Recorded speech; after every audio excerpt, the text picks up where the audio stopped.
Hey everybody, this is Marian Cowigowen. And this is David Owen. And this is You Show Me Yours, the podcast where a married couple talks about the movies and television that they loved before the first date.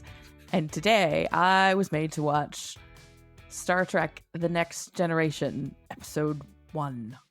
And 2. And 2. Oh, that's right. That's right. The pilot Encounter at Farpoint. Yes, you were.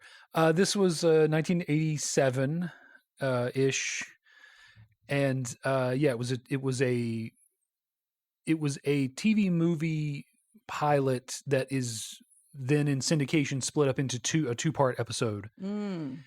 It's got a lot of weird stuff in it, from the way that the episodes would later work. You know, it's very much a pilot. Like It's got the feel of a pilot to a fan. We'll talk about a bit about that later. But just to give the quick rundown, the Enterprise is a new Galaxy class starship, which is the largest type of starship. That's Starfleet, who is the benevolent government. It's like the Space UN. It is their largest class of ship. It's an exploration ship, the Enterprise. It's the Enterprise D. I don't know if you noticed that. I did not. Yes. So there are multiple other Enterprises. I think 3 of the Enterprises get covered in the original series movies. There is somewhere along the way, there's another Enterprise, I think, that is captained by Kelsey Grammer at some point. What? That has Shooter McGavin on it, from Happy Gilmore, which is a movie you'll see eventually. Wow. Okay. I think it's the C. Okay. I noticed at some point somebody said, "Oh, this is a good name for a ship," indicating, like, if you really weren't paying attention, this is not the original Enterprise. This is a whole new. Yeah, no, and it by that point there had been a couple of movies, and so you were. I think they skipped because there's supposed to be like 100+ year skip between the original series and the Next Generation. They were like, well, there'll be a couple more Enterprises in there that, maybe we can cover later, at different times. But, so it's been commissioned. It is captained by Jean-Luc Picard, who is portrayed by then prolific stage actor Patrick Stewart. This was actually one of his earliest television / picture roles. Yeah. I think specifically Shakespeare is what he had done a lot of, and that comes across ton here. Of Shakespeare. Yeah. John Delancey plays Q in this episode, also a theater actor.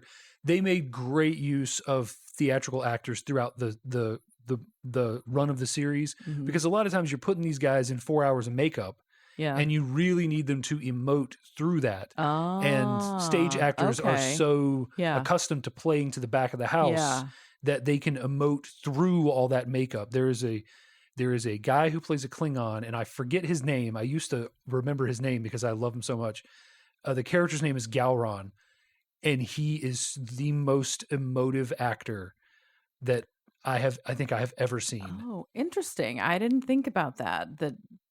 Theater people do everything big, and you need to be able to big expressions, except for Data, no big emotions. And Brett Spiner was mainly a comedic actor. Brett Spiner, who plays Data, most famous for his yokel character on Night Court.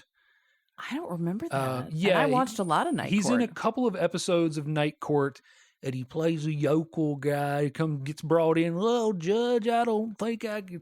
Yeah, and that was like his most famous role. I don't remember any specifics of his interactions with the Night Court crew, but that was the thing that Spiner was basically famous for. The only other thing that I've ever seen him in was a biopic of Dorothy Dandridge, and he played her, I believe, lawyer / husband. And it was very weird seeing him out of Data makeup the whole time. Oh, yeah. And we'll talk about Data a little bit as we go. So they are commissioned to go, seems like a relatively simple but kind of odd mission. They're the Bandi are this alien race that from out of nowhere have constructed this starbase that is seemingly perfect to the exact specifications that the Federation would want, and the freshly commissioned Enterprise with its new captain is sent off to go and figure out how they did this. And mainly what the Federation wants is to entice the Bandy into building these bases elsewhere because they did it so well and so fast. Then on the way, they get stopped by a godlike entity who is basically offended by humanity's further forays into the stars. So they're now with the Enterprise, who has a continuing mission. You may remember from the original series was a 5-year mission in the intro. It now has a continuing mission to explore strange new worlds, etc. And essentially the Q, which is a collective of godlike beings, they are offended, and so they send their representative, Q, played by John Delancey, and he decides to essentially warn them away, and when they won't go away, he puts them on trial for the crimes of humanity and gives them, essentially Picard talks him into during the trial, which of course is not a fair trial at all. It felt, I was reminded of in the Alice in Wonderland books, they put Alice on trial and they say, "Oh, sentencing first, then verdict," and it's completely. It reminded me a lot of that. Yeah, it's a lot of that. And Picard essentially negotiates the opportunity to prove that humanity has grown, and because Q keeps bringing up all this human history, and he negotiates essentially, "Hey, we're going to Farpoint and watch us." And Q, of course, being a omnipotent sort of being, he knows what's going on at Farpoint, and he knows that there's a mystery to be solved there. So he sort of happily sends them along because, again, like the thing you'll find out about the Q, but specifically the Q continuum, but specifically Q, Delancey's Q, is that he's this eternal being that's essentially become bored by his immortality. And he just sort of likes toying with the crew of the Enterprise, and he does it off and on throughout the series, and is essentially, miserable with his lot in life to be this eternal, all-powerful being, and just kind of goes around meddling. I mean, I get it. I think I'd be bored after a while. So the crew goes on to Farpoint Station and solves the mystery of Farpoint Station, which is that the Bandy actually are holding a non-humanoid entity captive that is like a flying space jellyfish, and forcing it to use its ability to transmute energy into matter, not unlike the technologies that are already possessed on a smaller scale by the Federation with their holodeck, which can make holograms, and with their replicators, which is how they get all their food. They replicate it from energy. But this thing can do it on a larger scale. It can kind of do it at the snap of a finger. There's a particular scene where Riker is offered a bowl of earth fruit and laments there's no apples, to which there is suddenly a bowl of apples. And you're very early given clues that there's something up. So, although I should point out what I commented then, they're red delicious apples, which are not delicious. I refuse to believe those are grown on a tree. But in the 80s, red delicious apples were the peak of apple, of like the hybridization of apples, the apple industry. Like, that was what everybody thought was a good apple back then. And we have since learned.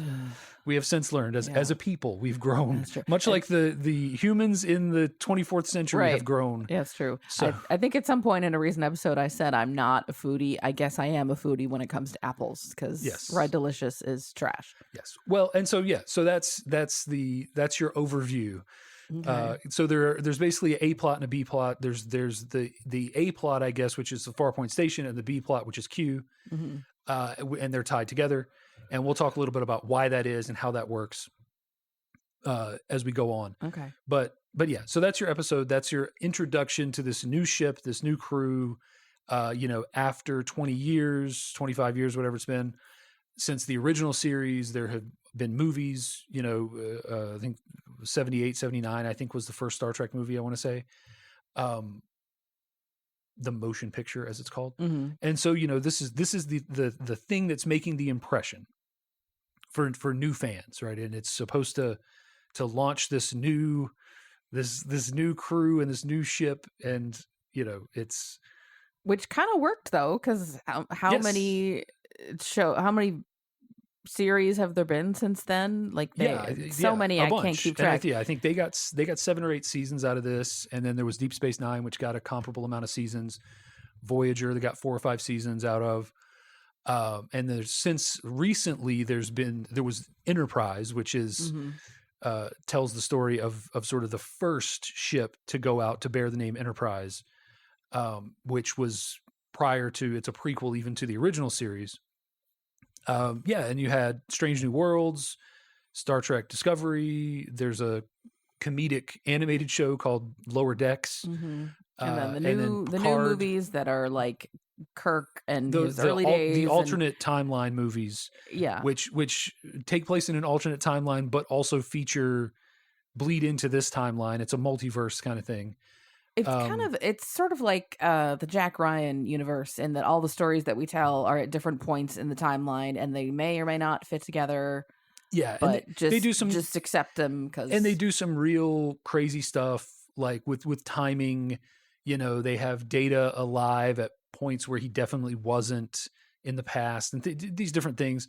But yeah, I mean, it worked. It brought Star Trek back into prominence. I mean, largely because of the success of the motion picture, Paramount was ready to, was serious about Star Trek again in a way that they probably hadn't been.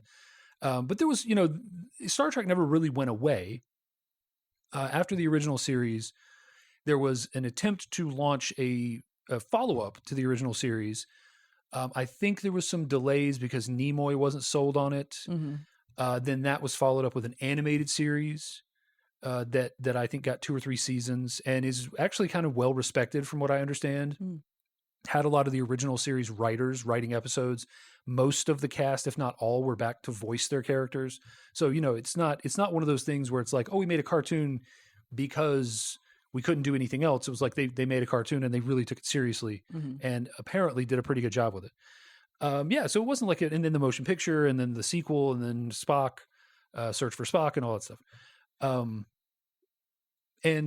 this relaunched Star Trek into the public consciousness, if you will. So give me your overall thoughts on the episode. Just, how did you find it? What did you think? Oh gosh. I think of Picard as generally a more kindly personality, and this was either the writers were still figuring it out, or he's evolved over time, or he was just kind of he was kind of prickly. Yeah, he was. And yeah, that's kind of what, and that's kind of what he is. He softens over the course of the show. Yeah. This is one of those shows that's weird. Like, you have a lot of comedies and sitcoms and those sorts of things where you have this reoccurring set of characters and they go through all these adventures, but they don't really grow. Yeah. And there's no acknowledgement. There's limited acknowledgement of the adventures that have come before. Like Steve Urkel's not talking about the time he got pantsed at the dance or whatever. Yeah. 3 seasons later when now he's whatever. Yeah, every episode kind of stands alone. Yes. Yeah. And Star Trek has that vibe that's how it works, but it's not how it works at all. The characters grow, they have histories, things are referenced, but every episode kind of stands on its own. And you do see character development that happens throughout the arc of the whole series without it being sort of the same kind of like by the time they got to Enterprise is a series that has sort of each season has an overarching storyline. Next Generation isn't really that. A storyline might go for 2 or 3 episodes. But Deep Space Nine really got into this in its last few seasons. They had some season-long storylines. Voyager was a series-long storyline where they were cast out into the far reaches of space and had to get back. And that had a lot of character development. But by the time they got to Enterprise, which was the one after Voyager, which is the prequel, they were doing more of a traditional, like, there's an overarching story. We're going to plant seeds in episode 2 for these characters having a rough interaction that we're going to come back to in episode 6, that sort of thing. It's the kind of stuff that doesn't happen here, but you see the early stages of it. So yeah, Picard is harsh here. They do play on many of the things that are said here. The interaction between Riker and Picard. Riker is the first officer, Commander Riker. Picard gives him a little test. He says, hey, I heard when you were first officer on this other ship, you refused to let the captain beam down on an away team. And you actually like put your foot down and like usurped his authority. Are you going to do that with me? And Riker is like, damn right. My job is to protect you. And even though your rulings overrule mine, I'm never going to let you're too valuable to the ship. I'm never going to let you and that's the right answer. I believe there's a novelization or something later that's like that sort of reframes that, or doesn't reframe that moment, but gives more context to that moment where like Picard is in his head thinking like, if he backs down, he's out of here. Like if he says, oh, no, I would defer to you, sir. You are obviously the one that's in charge here. Picard doesn't want a first officer who's going to lay down. Yeah. He wants someone who's going to stand up to him. I feel like we see that relationship in a lot of various properties where like the person in charge is like, I don't want a yes man. I want someone who's going to tell me no when it's time to tell me no. And you got to figure out and there's even some good stuff with that later on with Crusher, who is the doctor, Beverly Crusher, and Polanski, who I don't know what it was. I don't remember, and I didn't look it up. But Gates McFadden, who plays Beverly Crusher, leaves after the first season and is replaced by Dr. Polanski, who is a harsher, older lady. Oh, and I remember there being a lot more Beverly. And okay, I think there is an episode where Polanski has to put her foot down on the captain. Because the chief medical officer can usurp the captain's authority.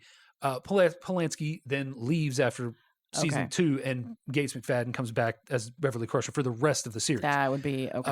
Okay. I don't know what it was, but there was a season where there was no Dr. Crusher. I think Picard does grow. He is a bit harsher here. They do, like I said, plant a lot of seeds. The thing he asks Riker is to keep him from making an ass of himself in front of kids, because this ship in particular is not a ship of war. It's an exploration ship. So all of these crew members have their families with them.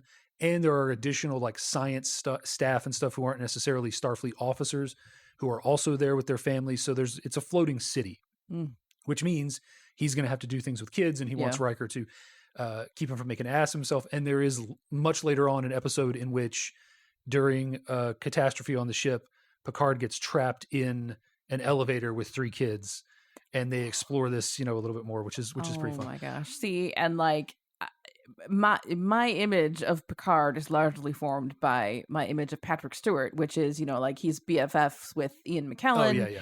And he's openly feminist, and he's just perfect angel of a person, and I would trust him with my pet or my kid or my pet fish, and and so I have a hard time imagining that. But that's not and that's not what Picard is. Okay, wow. He is a bit harsh. He's a bit rough around the edges.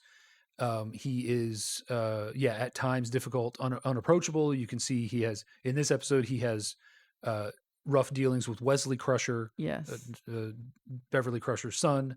And so it's kind of rough around the edges, but this kind of takes me into something I wanted you to do anyway.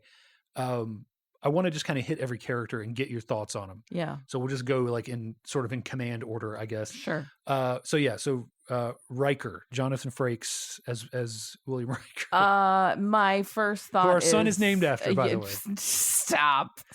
Not true. That is 100% true. It is not. Well, it's not. He's not. So I had 2 names on the boy name board, and they were Miles, as in Miles O'Brien. And Colm Meaney is in this episode, but he's not called Miles O'Brien yet.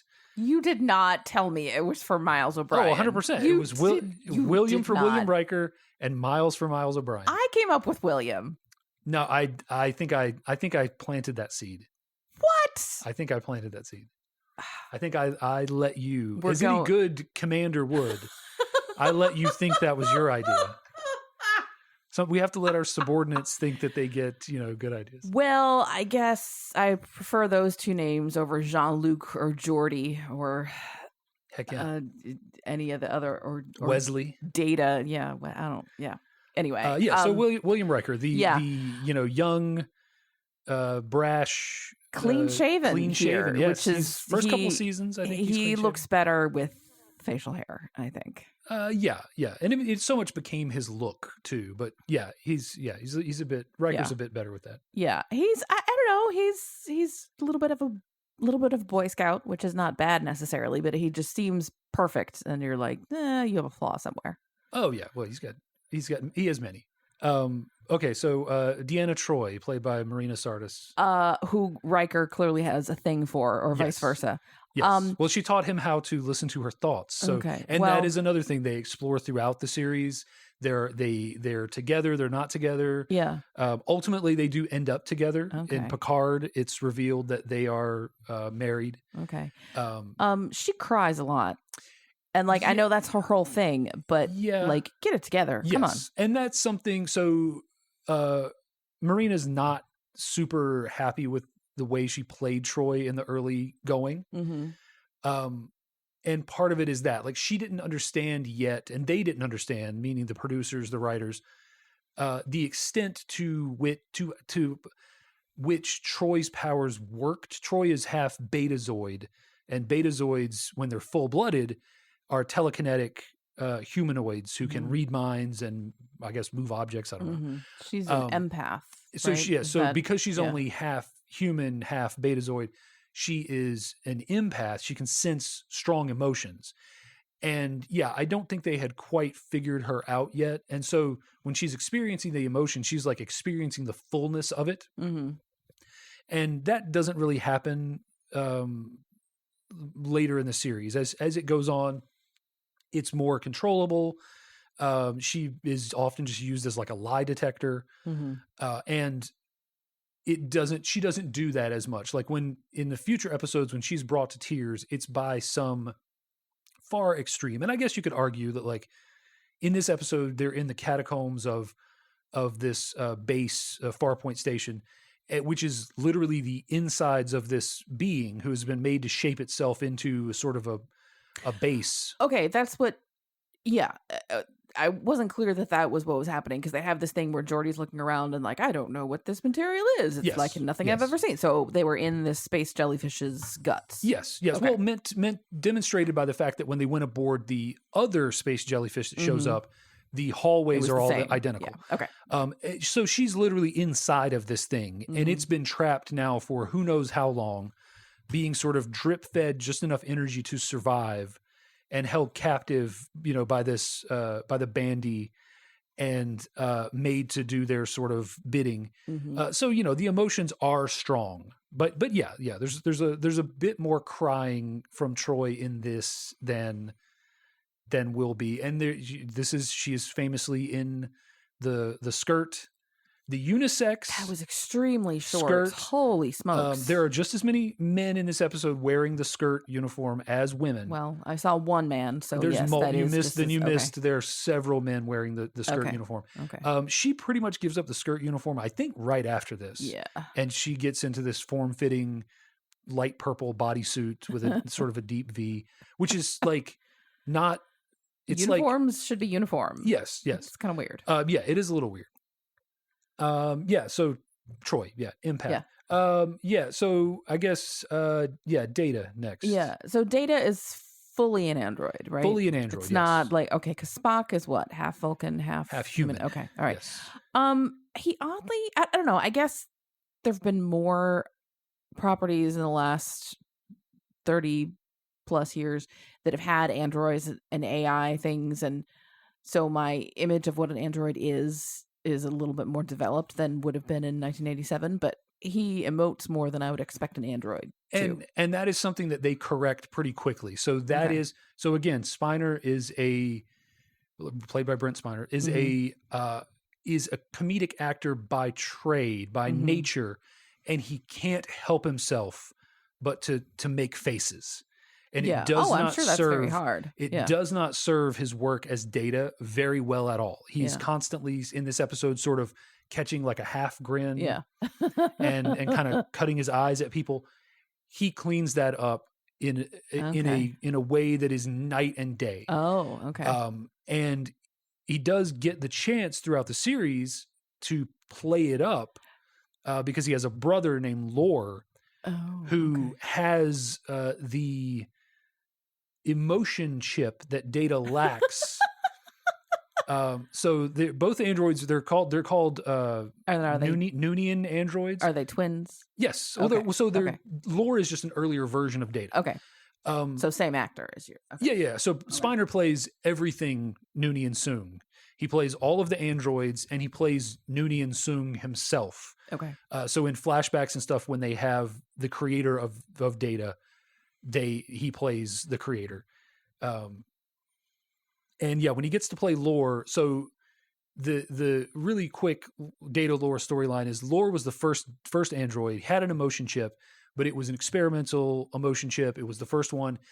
And the small village in which that Noonian and his wife and Lore lived, it freaked the people out, and Lore kind of went off the rails and got a little crazy, so they deactivated him. Mm-hmm. And then they remade Data with no emotions while Soong worked on the chip, the refined emotion chip.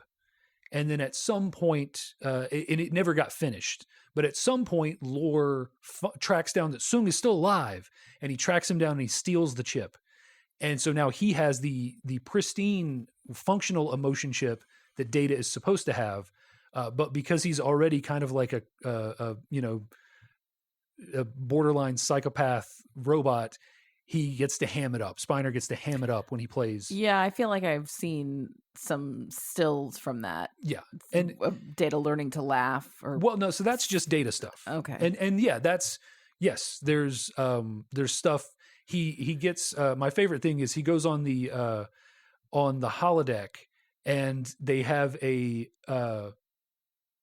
comedian that he's learning jokes from, but it's like a Atlantic City comedian from like the 50s, and it's played by Joe Piscopo. And what Data takes away from him is he's got a cigar, in one hand, and he does these little hand motions when he tells a joke. So Data just stands up on stage with a cigar between his fingers, making these hand motions and going, take my wife, please, and like these horrible jokes, and he's got no timing and no, I don't know why. Maybe it's just that they existed in approximately the same time period in my head, but Data and Balki Bartakamos have similar vibs in my head. And so, that sounds like when Balki learned how to write Pinchot a and check. Spiner have have similar sort of looks to them. And So Data is crazy. Riker has his fun joke where he calls Data Pinocchio because Data plainly says in every way he's better than humans, but he's not human. He wants to be a real boy. Yeah, he wants to be a real boy. And eventually Data does get the emotion chip, and it works and everything. And there is a callback to this episode to a joke that Geordi tells Data that isn't actually present in this episode. But Data gets the emotion chip and he starts laughing. And Geordi's like, "What's going on?" He's like, "At Farpoint, you told me this joke, and I get it now." Like he's been. Well, it's like 30 years later or whatever. Oh god. Yeah. Okay. And so Data is just a constant source of fun. But yeah, Spiner cleans up the Data performance so much. Okay. It gets so much better, and he stops copping the faces. Yeah. Because that really is super detrimental to the performance of this emotionless android. Yeah. Because there are times where he straight up emotes in this. Yeah. When Picard, they're running away from Q, and Picard says, turn the ship around, and on all frequencies signal the following message: we surrender. And Colm Meaney's bridge crew member looks over at Data, who's in the other command seat, that pilot the ship, and Spiner is literally giving him like a look of surprise. WTF. No, like you can't do that, man. Like you got to just, in that moment, Data would just be dead-faced forward. Someone gave an order. No emotion. Let's follow the order. Yeah. And there's also other little things like in this, a couple times in this, he uses contractions, and later on they reveal that he isn't capable of using contractions. That is such a revelation for him, because I actually used to, when I was doing a little writing thing, it was fake wrestling. as I call it, where you wrote promos for like wrestling interviews. I had a character who was that I wanted to appear as very like proper and well mannered, and I never had him use contractions. Yeah. And people noticed that and were like, it makes him so, stuffy and it works so perfect with Data when he stops doing it. Yeah. I cannot do that. Like Hal. Yeah. You know. I wonder. Yeah, I've thought about that. Like, when you're learning English, how do you figure out which things are contractionable and which are not? And there's some like the two words you contract, it works in this context, but not others. And like, I can't even, for many, many, many reasons. Anybody who learns English as a second language is a saint. Amazing. Yeah. And so, Data, I could talk for another 30 minutes about Data. Data's great. He's my favorite character. He gets the most episodes about him, maybe second to Picard, but it's pretty close. Yeah. Like he has several Sherlock Holmes episodes where he goes on the holodeck and does Sherlock Holmes videos, adventures. Things are constantly happening, weird things. His positronic brain, he has this like really advanced positronic brain, and it's constantly getting, it's getting messed up, or it's somehow getting integrated with the computer. So it's Data has so many fun episodes, and then there's all the Sung stuff. My favorite episode is when Data makes a daughter. It's he makes an offspring who then chooses to be a daughter. Okay, that's another thing about like Star Trek is like with gender stuff was like way ahead of its time. Like I don't know if you noticed this, but they call Q they the whole time. They use because he says they're a collective. Yeah, I kind of figured, but he's still like they don't ever say him. It's one entity, but it does turn out that he is one entity. Like the Q are discrete entities. Okay, each one being named Q, and being a discrete entity. But the fact that they call him, and then they have the episode with Data's daughter where he allows her to pick her gender. Yeah. After some consideration, she goes through all of the ups and downs of like which one she should pick, and ultimately decides to be a girl. Well, in general, I think the Star Trek universe has been ahead of society on a lot of things. I mean, interracial crews in the 60s and interracial romance and all this. And we'll talk about that a little more when we talk about DC Fontana in a little bit. Okay. Worf is, I don't. He's barely there. For my money, the only storyline of Worf's I care about is when he has a kid. And you have this adorable little toddler walking around with a big wrinkly forehead. That's all I care about. Yes. The stuff with Alexander, his son, is good. Also, eventually, there is I think a season long or maybe more arc with Troy and Worf get together, become a couple. Does Troy pretty much date everybody? No, she dates Worf and she dates Riker. Okay, or does everybody have a crush on Troy? Maybe. So Troy is often involved in strange romantic subplots in episodes. Maybe not so much on the progressiveness, but many times they're about her empath stuff. Like there's a guy who uses her. He's this great. There's an episode where he's the greatest negotiator that there's ever been in the Federation. But the reason he is because he's secretly a telepath, but he's not Betazoid. But the way that he survives is by leeching leeching all of his negative energy into an empath. So when you first meet him, he has this old woman with him who he calls Mother, who is actually this young woman who is an empath who he channels all of his negative energies into, which allows him to be always calm and know the right things to say in all of his negotiations. And when Mother dies, he recruits forcibly Troy into his service as his new mother.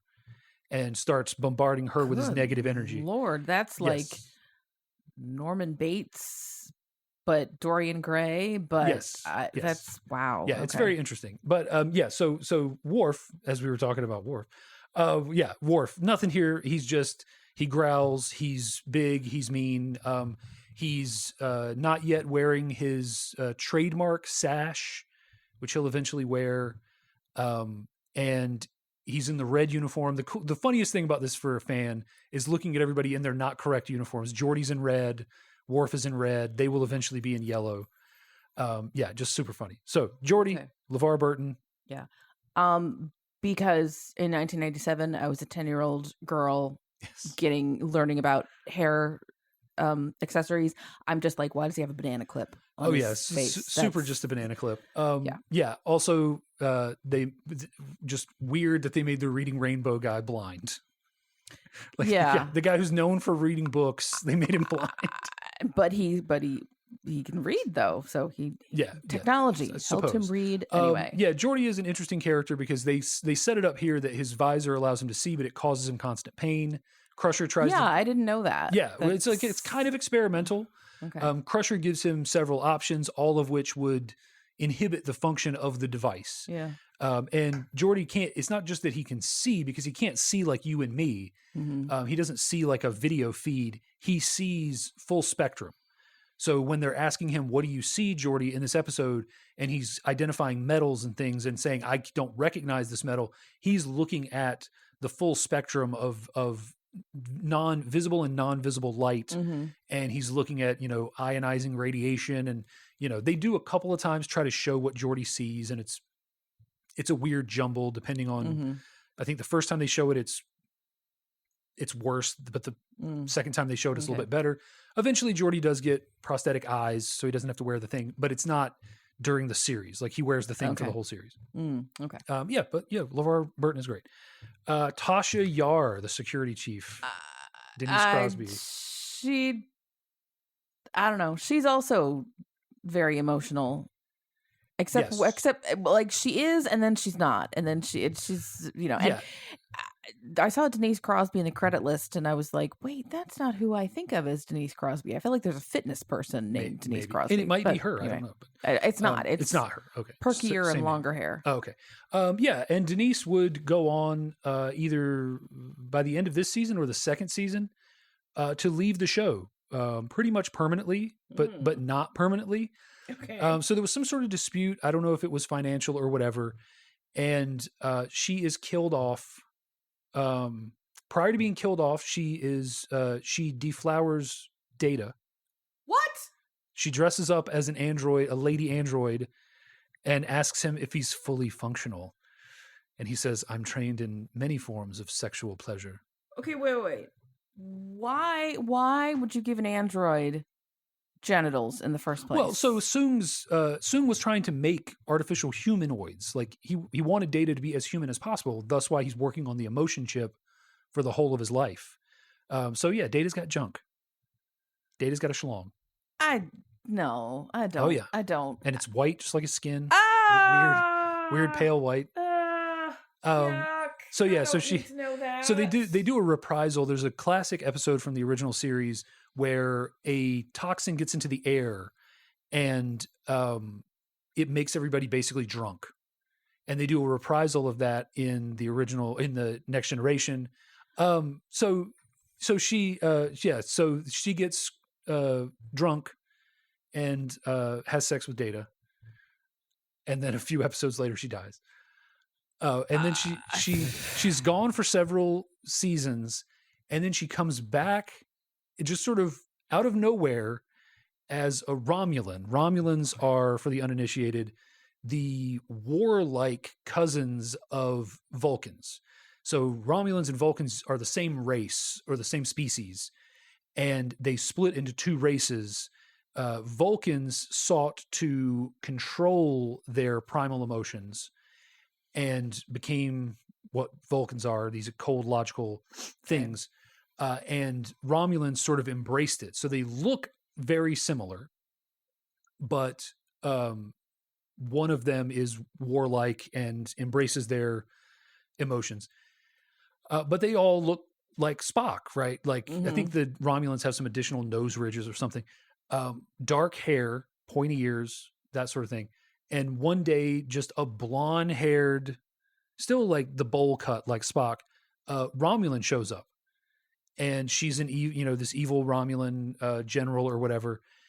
And there just isn't, I think the first time she shows up, there isn't a whole lot said about it. But everybody's just kind of like, that's weird. Like, she looks familiar. Mm-hmm. And then it turns out she's like a hybrid clone of Tasha somehow, and I don't remember the storyline, and I wish I did, but she actually turns out to be like Tasha's daughter or like hybrid clone daughter or something.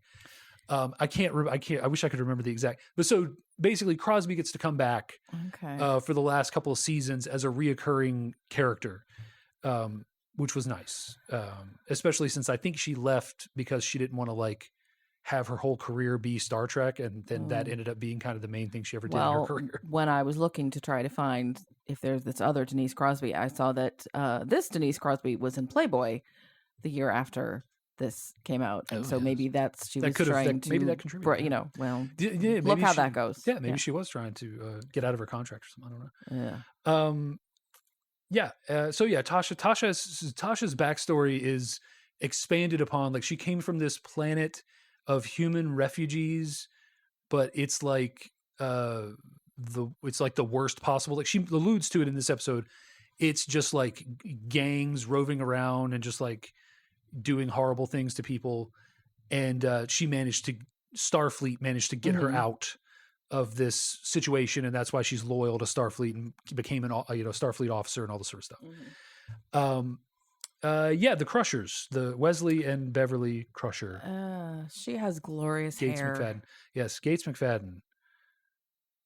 My red-haired queen. She's I can see it. I'm okay with that. I'll give you a hall pass for that. Thank you. Yeah. Well, hold on. Is it Beverly Crusher or Gates McFadden? Not that it matters. I mean, it's both. Like, there's a sort of sternness to Beverly Crusher that is on some level appealing. Like, she will tell you, she'll put you in your place, kind of thing. And apparently, an analyst is having a field day with this right now. And apparently, it was even worse. And they actually went back in and softened some of her lines in this episode. I think she was playing Beverly even sort of more firm than she is in the episode. So they actually re-recorded some of her lines after single the fact. Moms, Yes. Yeah. And Will Wheaton as Wesley. I know I'm supposed to kind of hate Wesley. He's sort of a sniveling, whining. I don't know. I've never minded Wesley. No, I don't mind Wesley. I enjoy Wesley. I think he's a fun character, sort of a bridge for the audience. He has the wackiest storyline as the show goes on, right? Like, pretty early on, he meets this time-traveling being named the Traveler, who kind of takes a liking to him and tells Picard, like, he's very special. And then, like, Wesley just goes on about his business.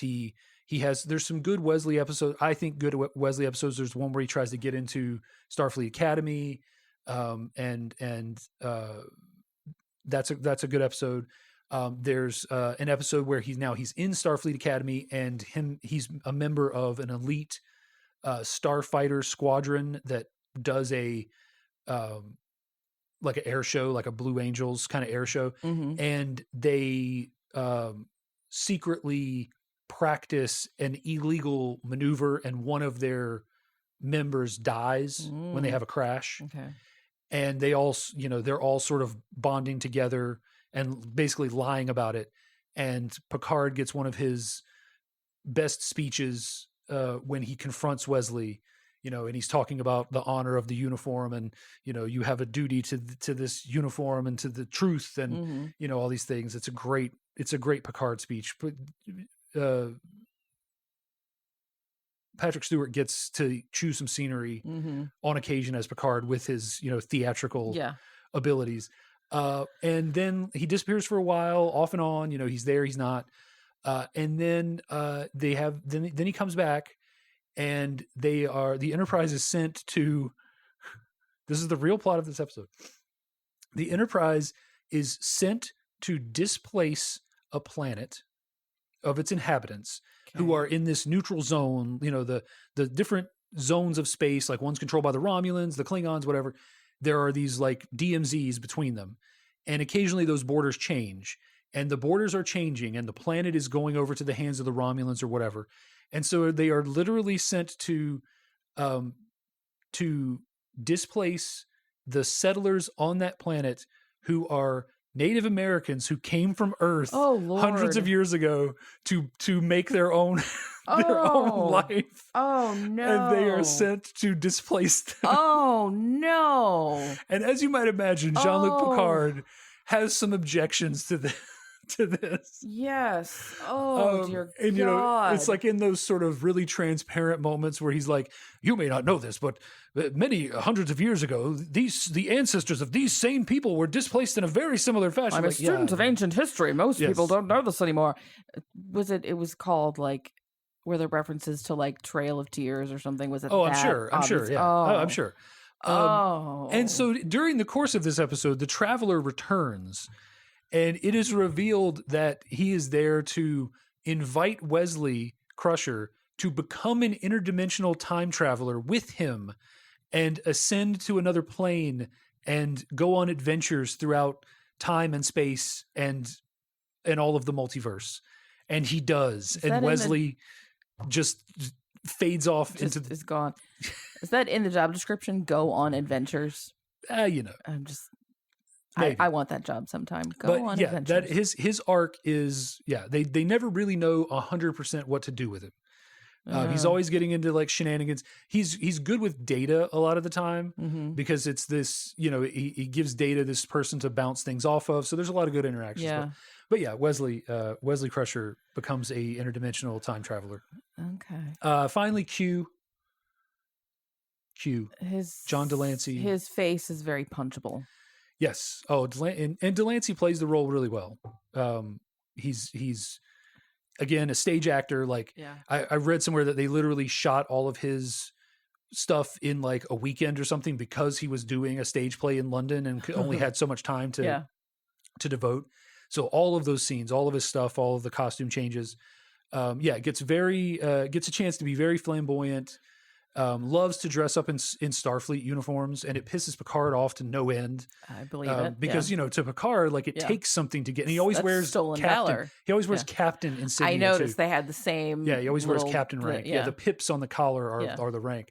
Delancey is great. He comes back as Q many times. There's a fun episode where he gets stripped of his powers and becomes human, and Q gets to struggle with what it's like, Q is great. This is kind of what I thought this episode would be. We just kind of talk about Star Trek in general, but let's run down some some things on this episode.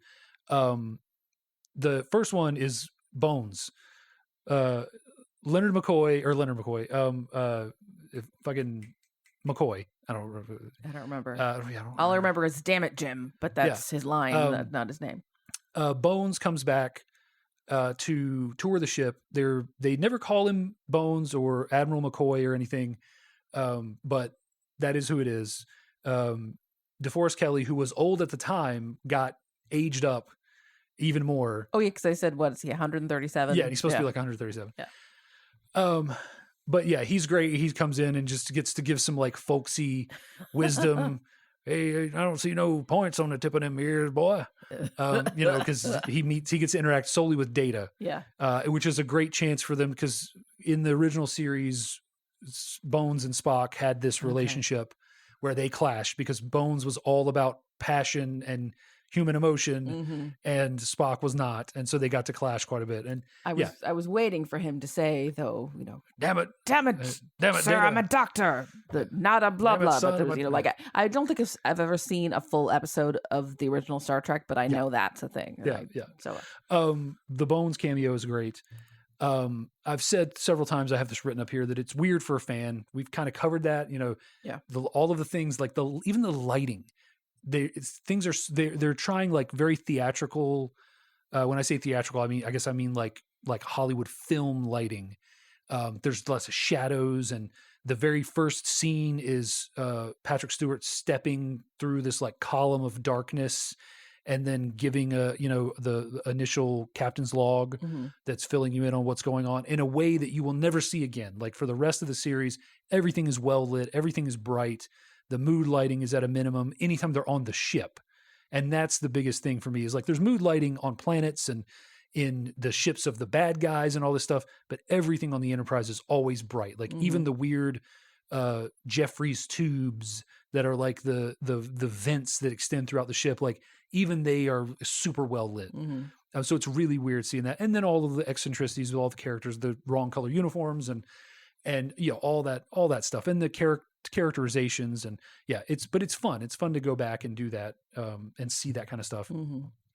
We didn't really talk about the crux of this episode, which is humanity on trial.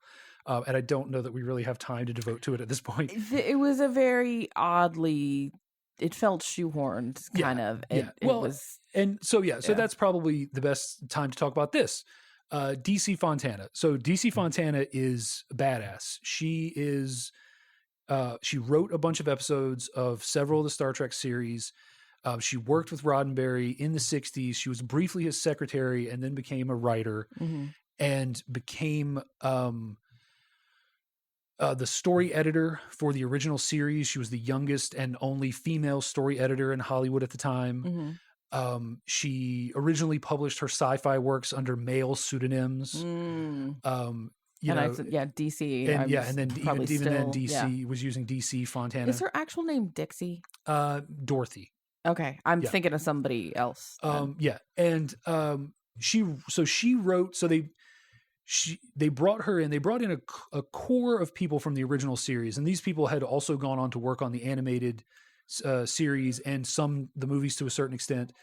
And they brought in a core of people to work on the first season of this show. And Roddenberry wanted her to write the first episode, the pilot. And there's some great reading online about it. There's some books and stuff about it, how it went back. It was going to be a 2-hour, then it was going to be a 90-minute. Then it was just Roddenberry just wanted it to be an hour. So she's writing all these drafts and she's trying to fill his time. And basically she delivered what I guess was like an hour, maybe 90 minutes worth of story content. But it wasn't enough.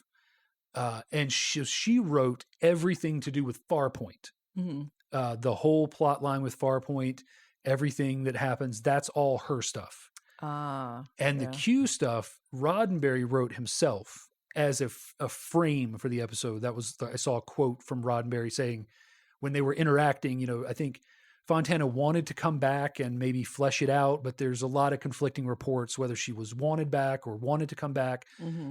But the word from her, she wanted to come back. There's, speculation that Paramount wanted Roddenberry's name on it, so they needed him to write some of it. So he was basically like, I'll put a frame on it. And so Q is the frame that he placed around the Farpoint story. So the original intent for this episode was just the Farpoint story. And he added in Q and all of the Q stuff, which is why it kind of feels smashed together. Yeah, it really kind of does. Because it was done quick and, it was done by a different writer. And then what's more, I forget his name, but the director who they picked for the first episode shot everything at a very quick pace. He didn't want, sort of actors pausing between lines. He wanted to get coverage and get lines and get things done. So he took what was like 90 minutes of script and shot it. And all they had when they were getting ready to look at it for editing was like an hour. Oh, that's weird. So he just the pacing with which he shot it, like, just not giving. And he was probably because he was a TV director and he was used to crunching things down. Yeah. And he was looking at it, I guess, and thinking this is a lot of stuff to fit in here, but really they needed him to slow down. Nobody told him it was movie length versus. I think he knew, but I also think he just. I don't know, just his style of shooting. And a lot of this stuff you find out reading about this is kind of disjointed. You got a director who's shooting stuff for a team that's going to edit it together later, unlike on a movie where a director is kind of babysitting it the whole way. And so that ended up with them having to add scenes that, affect the pacing. Like one of the legitimate criticisms of this is that the pacing is bad. Like the pacing is it's slow. You want it to go faster. You want more things to happen, despite the fact that he filmed the scenes, at too quickly a pace. Like with the actors, still not a lot happens in the for the first little bit. And there are just lulls, and then there are scenes that feel a little bit out of place. So there are things that they had to just conjure up, like the whole thing with Geordi and the eye pain. that had to be written because they just needed time. The saucer separation was in there and it wasn't, and then they were like, oh, we need it in because that takes up time that we need to pad out the time. And the scene, which to me is the scene that in this viewing feels the most out of place, is when Picard goes to sickbay to apologize to Beverly for being so, curt or whatever with Wesley and yelling at him, even though Wesley correctly told him there was an alert. And he does this in the middle of like a red alert. Yeah. They've just been approached by an alien entity who is like bombarding the surface with an energy weapon. And he's basically getting ready to go to a trauma room. Right. And she's getting ready to go down to the planet. And he steps in and has a casual conversation with her about, sorry, I was rude to your son.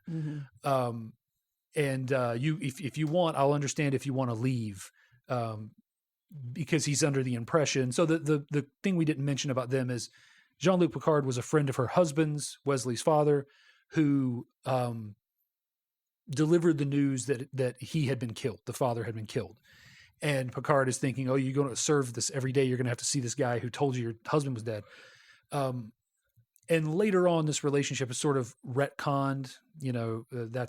I don't know if you're aware of that concept, but it's a big concept. I live in the world. It's much more known than it was, 10 years ago or 20 years ago. But they essentially retcon the relationship between them to be much closer. That they were, he was really good friends with the dad. There's even some very light implications that maybe Wesley could be his son. There's never anything said. It's not, I don't think ever even revealed that they had an affair. But there's some speculation here and there. Some it's dropped somewhere. I can't remember where. It might even be Q who does it in an episode, which is totally unreliable. But yeah, so you've got stuff like that is just feels wrong because they just had to pad this, and I wonder what a full DC Fontana episode would have been, focusing solely on Farpoint and the sort of stuff that was going on. But even still, this got nominated for a Hugo Award, the script for this episode. And she went on to write a couple more episodes in this series, in this first season before leaving. She came back and did some work with Deep Space Nine, which is the series that follows this.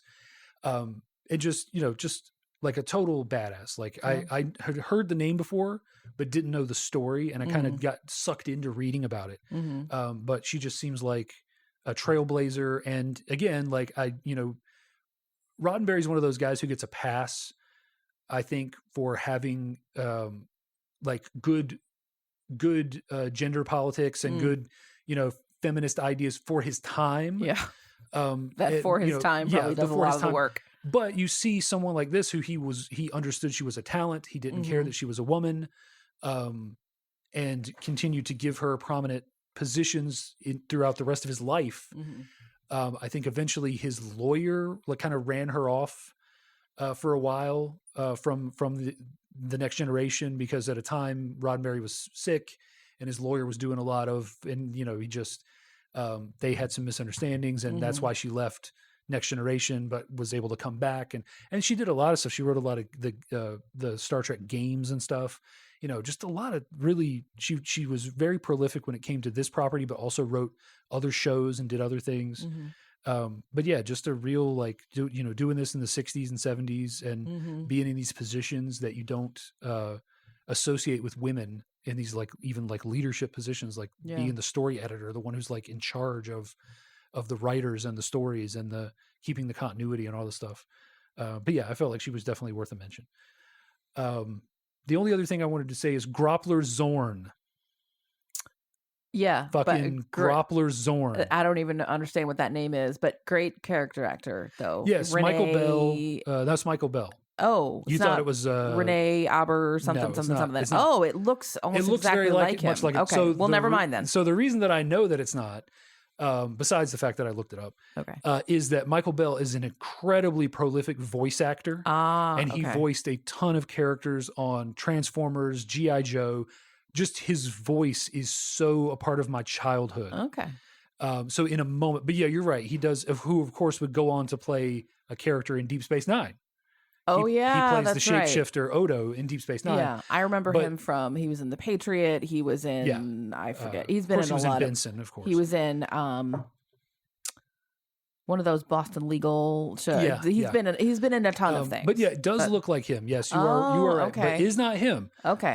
But also great character actor, Yes. mostly known for his voice work. But yeah, Michael Bell is just an incredible voice actor, still working, I think, still alive, still working.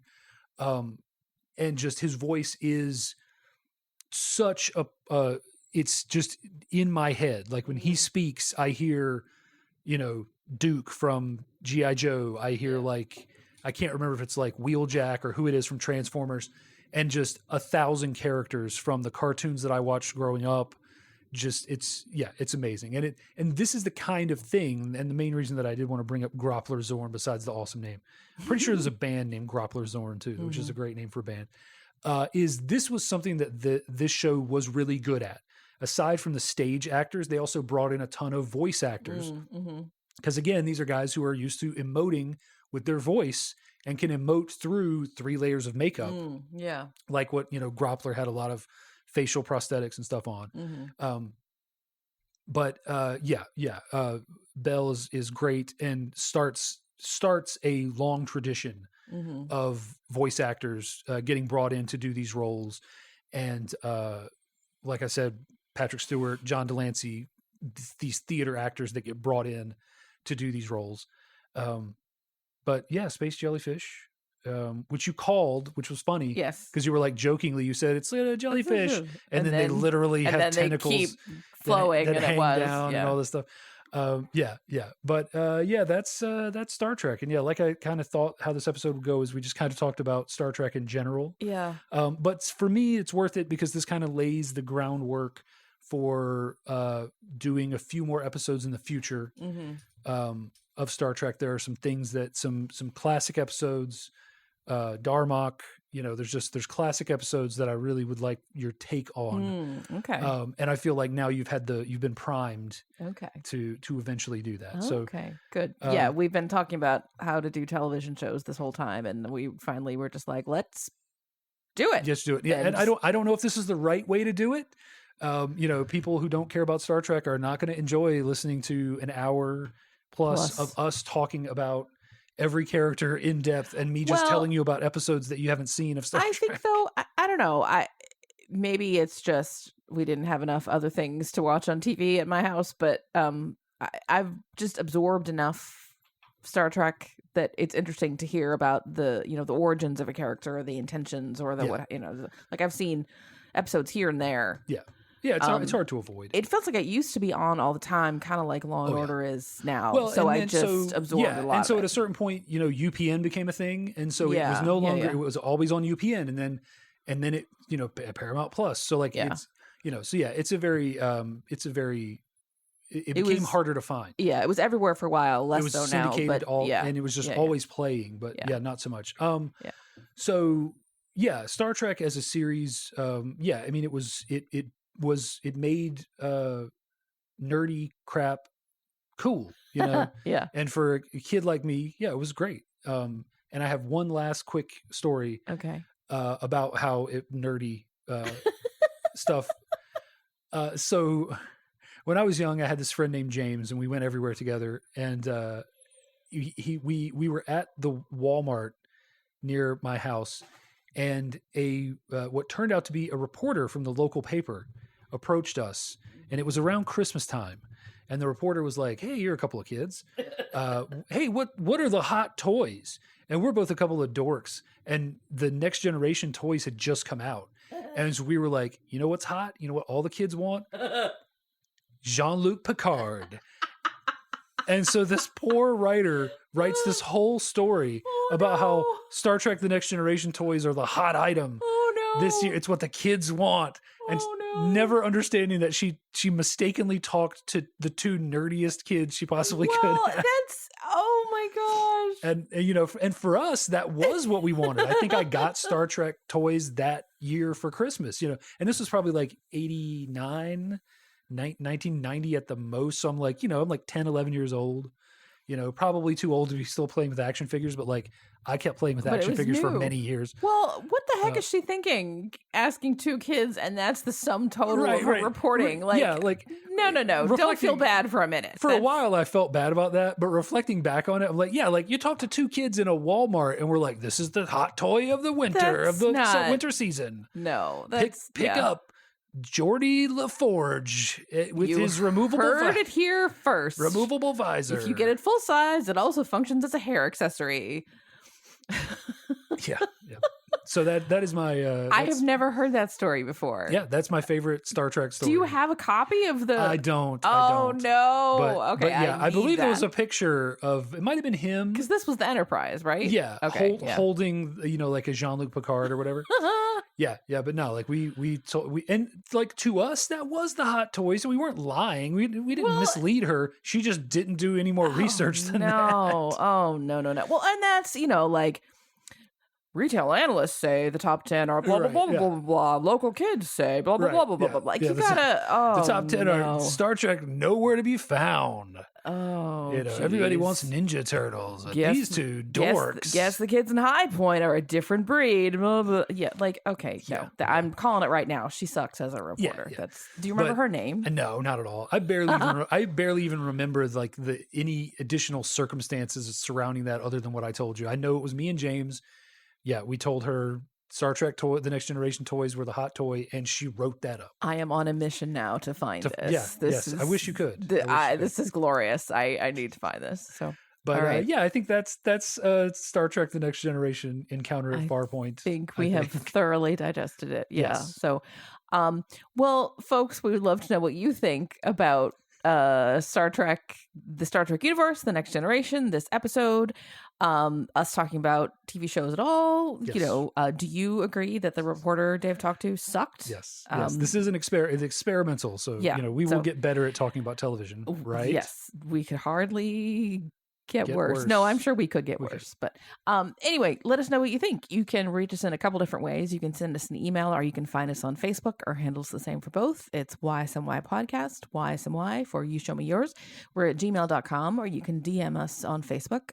Also on Facebook, we have links to our newest episodes when they come up on the timeline. The wall, do we call it the Facebook wall anymore? I don't think we do. I don't even know. It's not been the wall for 10 years. Pay attention. This July is my anniversary month of signing up for Facebook. Wow. I believe it's been 17 years. Great. This year. Magical. My Wonderful. Facebook account is almost old enough to vote. That's great. Yeah. Anyway, so find new episodes. We have new episodes every other Wednesday. So 2 weeks from today, no matter when you're listening, there'll be a new episode up. Next time I am hosting, and I'm going to try my hand at the TV show topics as well. I'm going to show Dave the pilot episode of Little House on the Prairie.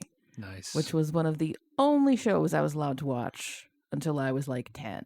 Little House on the Prairie was one of the handful of different shows that indicated that cartoons were over. Oh, okay. When the little girl ran down the hill and fell, cartoons were over. Or when Soul Train started, cartoons were over. Soul Train was one of the things that signaled the end of cartoons. At or like wrestling. Noon? Yeah.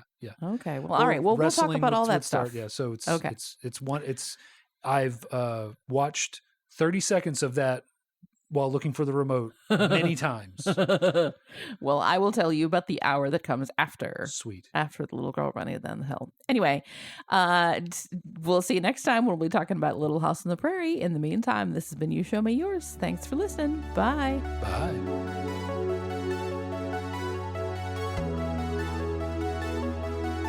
The You Show Me Yours theme song is Uplifting Electronic Indie by Winnie the Moog from filmmusic.io. That was not very, that it's like a little over hour 10. Oh, okay. Yeah, maybe hour 15. Not very good, but the advantage is doing it at the last minute means we don't have anything else to substitute. So we'll put it up because it's all we have. Use more of an intro into. Yeah. I mean, like I had no idea how to tackle this. So, we did our best.